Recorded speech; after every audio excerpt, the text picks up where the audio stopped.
Alright, welcome back again. To Operation Pixel. Jellyfish, Yoshi story. Lots of jellyfish. Lots of jellyfish. With an apostrophe. Mm-hmm. Bring me the black guy. It's not going to. So we actually had some technical difficulties, so we actually went back. Yeah, he's still green, so they probably just reset it. Yeah. Technical difficulty hour. Pretty much. We got about 8 minutes to the last one, then like our capture program crapped out on us. Mm-hmm. So we decided to restart. We reset the game, so Sark's already run through most of this level. Crap nuggets. What? Oh, that's just the warp, so whatever. I missed the bubble. Oh. Oh, you only had the one egg? Yeah. I see. But it's okay, because I remembered it was just the, Yeah. I don't think you even ended up beating it. No, I didn't beat the level. Well, I know you didn't beat the level, but... Are you still Grapes? Yeah. Because I'm pretty sure you were playing as Light Blue Yoshi before. Grapes. Okay. I know, I was light blue Yoshi. Okay, I guess they both like grapes then. Apparently. What you really need right now is those nanners. Right there. Delicious. Nanner. Delicious bananas! Okay, so I think before it got cut out, Mm-hmm. I was talking about how on Netflix, Mm-hmm. had suggested that I watch Hunchback of Notre Dame. Yep. Which I had apparently never seen before. I've also never... Well, I also hadn't seen it, but I did watch it on Netflix a while ago. Let's see here. And, as soon as I started watching it, I didn't actually get past the first 20 minutes or so. That's not surprising. Because something came... Oh! Something came up. And I stopped. I see. And, but it immediately reminded me of our buddy. Mm-hmm. Who made a Punch-Out-esque video game in the PC program RPG Maker. Which is crazy. Like, if you haven't used RPG Maker, it's meant to, like, make, like, old-school RPGs, like, stuff like that you'd find on, like, the NES or SNES kind of thing. Like, so nothing complicated or particularly weird. But it was not designed to make Punch-Out. So the fact that he pulled it off was pretty darn impressive. And it wasn't just, like, sprite-based. It was, like, complete animated... Yeah. Punches and reactions to getting punched. It was pretty hilarious. And, he used his own, like, cast of goofy characters. That he has created. Yeah. I mean, most of them are, like, parodies. Very few of them are actually, like, original characters. So there's, like, an idiotic version of, like, Mario and an idiotic Luigi and an idiotic Donkey Kong. And a skeleton that you guys have created. Yeah, the skeleton, I think, is one of his original characters. But, on that note, the reason it reminded me of that, because one of his one of his parody characters. One of his characters that he is, spoofed is Quasimodo. Uh-huh. But, it's, Quasimodo was pretty funny. It's, gay Quasimodo. And Of course, this was back when we were in middle school. And I can't do it very well because I'm just getting over a cold. Oh man, I don't know if I can do it as well I'm gonna make you do it. But he has this. Oh, he has this noise that whenever he gets punched in the face, I don't know. He has this reaction and this noise. There's no way I'm gonna be able to do it justice. But it was like, ow, something along those lines. I can't do it nearly as well as. But it's like. Nasal? Yeah. Nasally. But it looked really funny, too, because of the sprites he made, drew up. They weren't sprites, they were, like, actual drawings. Yeah, but, I mean, that's sort of what a sprite is, in a way. Like, it's not like a... It wasn't like an 8-bit character pixel. set sprite or anything, Not an 8-bit but, like... pixel or anything. But, I mean, like, even in Punch-Out, you would have called the character sprites. Each individual image of them. I guess. But, yeah, so it was a lot of fun fighting Quasimodo, because he was, like, one of the easiest characters next to... It was like the Glass Joe. Yeah. Of Punch-Out. Just wailing on this... There was, this character. There was one who was the perverted longneck. I don't know if that was his actual name. I think he was actually called the Bio Lizard. But basically he was, like, this big stuffed Brontosaurus character. Brontosaurus. Brontosaurus doesn't exist. Actually, it does now again. they They discovered another one. And Brontosaurus is now a dinosaur again. Well, in any case, point is that he was one of those long-necked dinosaurs. And, his favorite punchline was, "Know what I smell?" And he would always, like, sniff people in the backside. I never saw that guy. He was actually a main antagonist in much of the, stupid, goofy parodies, like, oh man, I can't remember who he was, but, like, if he made a Batman spoof, that guy probably would have been, like, the Joker.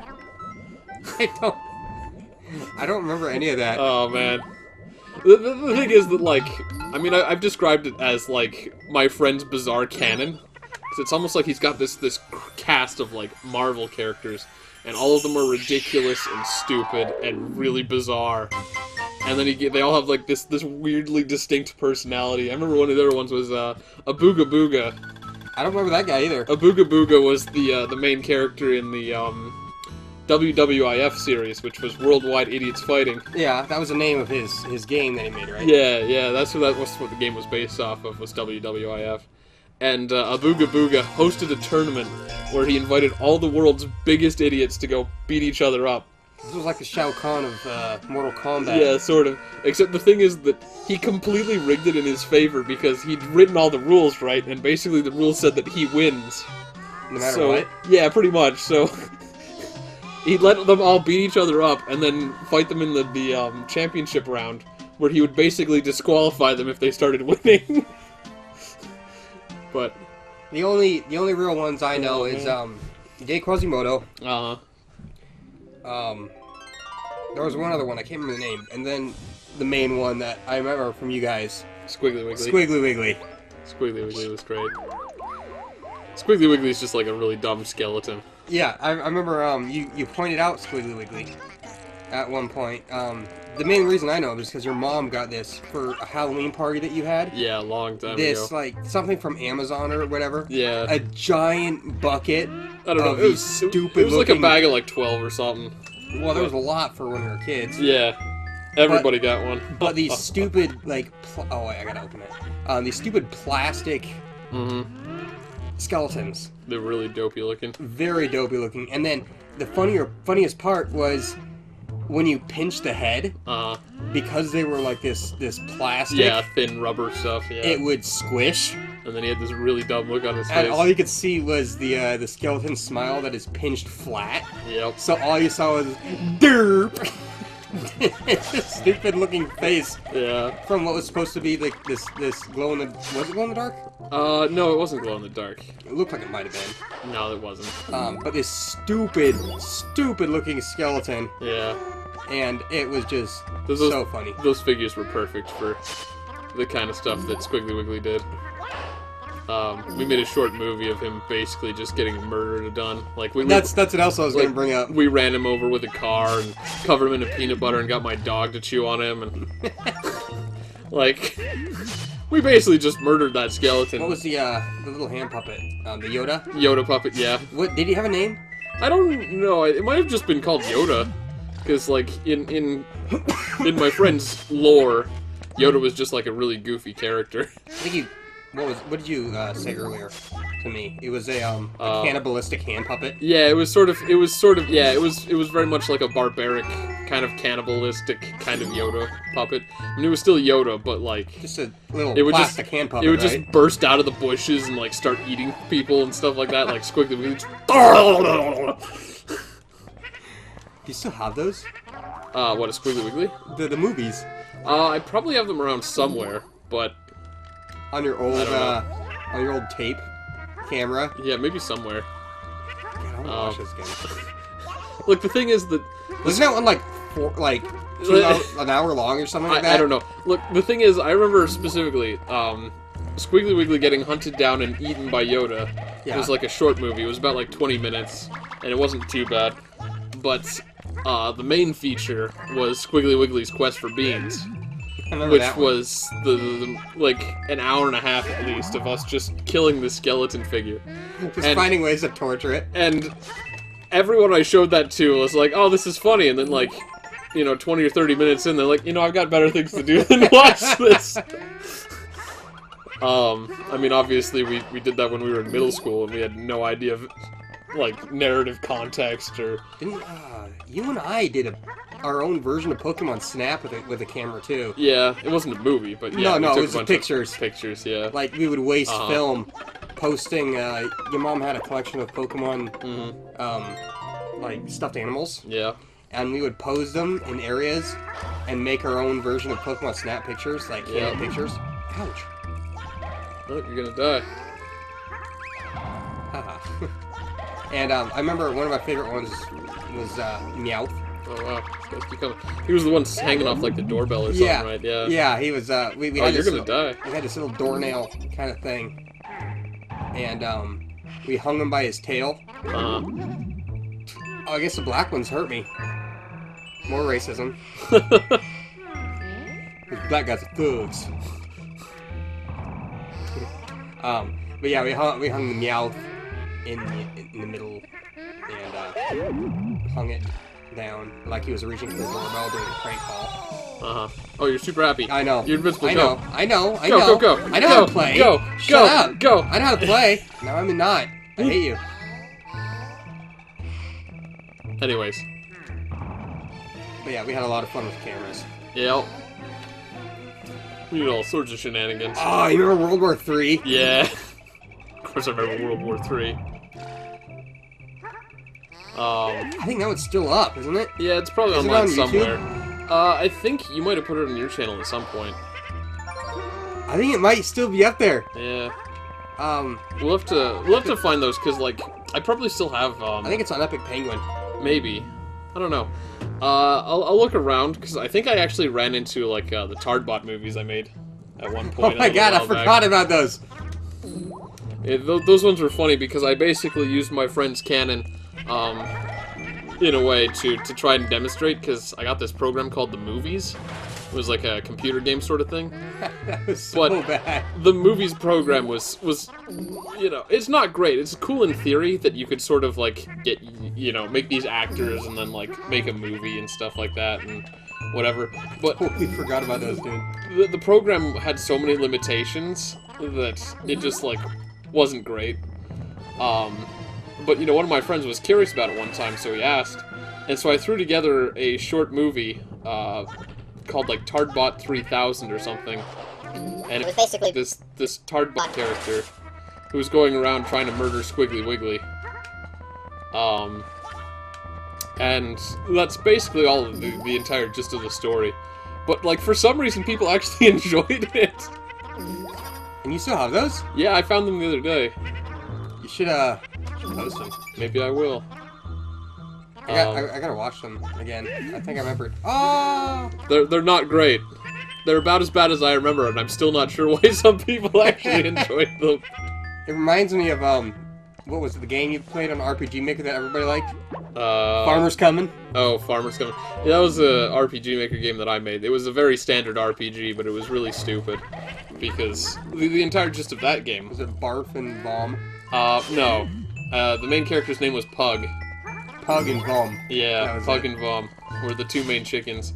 And, basically the farmer was like, oh, Thanksgiving's next, or, like, tomorrow, and I haven't found a turkey, so... And then they're like, ah, screw it, we'll just eat some chickens. And so, they decided that they were gonna go eat the two stupidest chickens, which was Pug and Vom. And so, Pug and Vom made a break for it, and they teamed up with the house dog and beat up the farmer. And a slime that was there for no reason. Yeah, they picked a fight with the farmer and his family. Yeah. So I mean, it was a really dumb game, and it wasn't particularly great. But again, I don't know why people thought it was. I mean, it amused some people, so whatever, right? The boss. Ah, he looks like a loser. I think this was one point that I brought up. Oh, hey, that's the tree. Yeah, this is the end of the game. This is the end of the game? This is the end of the game. Man, we just talked right through the finale. I think about stupid idiots and dumb movies that we made when we were in freaking grade school.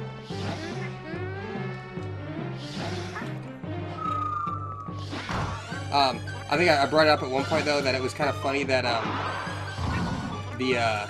everybody in the family never attack the chickens because they thought they were chickens except for the boy. Um. So everybody's like, "Oh, what a cute little chicken!" And then the only one was the farmer's boy, who goes, "I'm gonna kill that stupid chicken." Because I think that was another game that I made. Oh no! Wait, was that Kung Fu? Yeah, I think it was Kung Fu Ted. I think basically everyone tried to murder the chickens, but I made another one that was called Kung Fu Ted. And yeah, basically it was they made a game later called Naughty Bear, and everyone joked that they'd totally stolen my idea because I mean it was a little bit different in theory. I actually haven't played Naughty Bear, but I think the concept is the same. Is because it was I don't even know why it did that, because like it was really just like this pointlessly like almost like graphic RPG Maker game. And so he plays a little teddy bear and went around murdering people. Didn't you animate it so it was like it looked like way more graphic than RPG Maker would make it? I did. I made little custom sprites of people rolling around in puddles of blood, and it was pretty bad. Yeah. Which is why I'm saying I'm not sure why I made it, because I mean games like that are like, I mean if I tried selling that game, people would be like, wow, this is a travesty. This is exactly why like games are bad. Like, it was not a good game. But yeah, you went around beating people up. And the little boy wanted to mess up the teddy bear because he didn't care. Everybody else was like, oh, what a cute bear. Yeah. But yeah, no. The Farmer's This is the finale, by the was way. a much better game. And we spent most of it being nostalgic about dumb movies, dumb characters, dumb games. Yow, this hurts. I hate you puny little Yoshis. I'll give you back your super stupid tree. Besides, its fruit tastes rotten to me. Yeah, they're carrying the dead Bowser. Carrying him I was gonna mention. They're carrying him to the graveyard. I never got the Black Yoshi back. I was gonna mention. I thought it was weird in this game how you Okay, he's crying. He's crying. It's about Yoshi's happiness, right? Yeah. But like, if you think about it, the Yoshis basically just went on a rampage, murdering everybody and stealing their food. Like, you went down into the caves and beat up all the people who lived there, and then you go to the next place, and you went underwater and stole all their food and beat them up. Yeah. And every page you get happier. It's like, ha ha ha, yeah, screw you guys! You gang of Yoshis just going around messing people up. Screw you, it's my food! Oh, now here, it, depending on the chapter that you did of, the level that you did of the chapters, it tells you the whole story. Huh. And so depending on the level that you choose in the chapter, the story is different. Interesting. Basically just gives you the recap of what you did. Well, so, makes me wonder if there's and multiple so endings. the adventure began. The Yoshis set out to find the super happy tree. Poochie the dog helped out. Not even the elephants could stop the Yoshis. I played that chapter. So far, so good. If they could stay happy, the tree would be saved. It's a good start to a story. Yeah, by taking everyone else's happiness and beating them up and taking their food. As they continued to look for happiness, the Yoshis got lost in a dark cave. Inside lived Bone Dragon. If the Yoshis stayed, they'd surely be eaten. They escaped, of course. No Yoshi wants to become lunch for a dragon. But they will beat them up and steal their food. If Bone Dragon poops, what does poop look like? The That's a fair Yoshis question. saw a tall tower. Maybe they could see a happy ending from there. Be like a pile of bones. After a tough climb, the Yoshis found Inviso, waiting for them at the top. With a closer look, they beat the invisible ghost and saw a castle far away. They broke into his house, beat him up, stole his food, and ran off. Pretty much. And the Yoshis grew happier. The Yoshis stumbled upon a hut. They weren't invited, but in they went. More breaking and entering. Yeah, and stealing more food. Gabon was the owner of the house and didn't like uninvited guests. I think most people don't like uninvited guests breaking into their home and taking their things. Gabon threw things at the Yoshis, and they were sorry for ever barging in. But they still probably beat him up and took his stuff. And grew happier. to go any further, the Yoshis had to brave the ocean. They jumped in! They liked to swim, but the jellyfish stings spoiled their fun. I mean, I feel like that's a day at the beach, so that's not quite as malicious as breaking and entering and stealing food. They swam to dry land, but they were almost to the end of the book.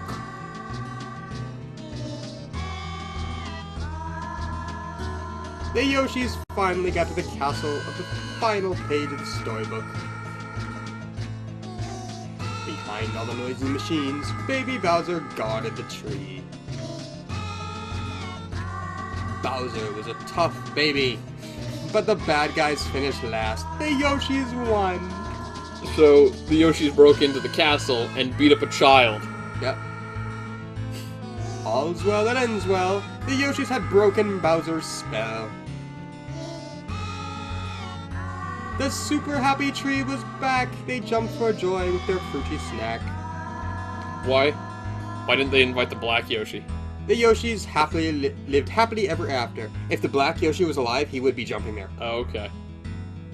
As long with the white Yoshi, too. See. Well, that's good. Okay, it's good to know that he would have been there if I wasn't so bad at the game. Yeah. Happy end. Well, for the Yoshis. Yeah. Not for the hundreds of people they traumatized by rampaging through their lands. And eating. Stealing all their food and breaking into their houses. Anyway. So, I feel like I played most of the game. I didn't give you the chance. Yeah. Well, that was sort of a mutual decision because, like, once I found out that we didn't have, or we had a limited number of lives, and that I was permanently losing our characters, I was like, well, you're better at this. I don't want to waste everyone's time. I'll make you play it again later off camera. Yeah, maybe I'll play it in my free time. If I have any free time. Anyway, this is going on way too long, but I figured it was too short. That's to fine. Yeah, if it's a finale, we yeah. can run a little long. The finale of Yoshi's story.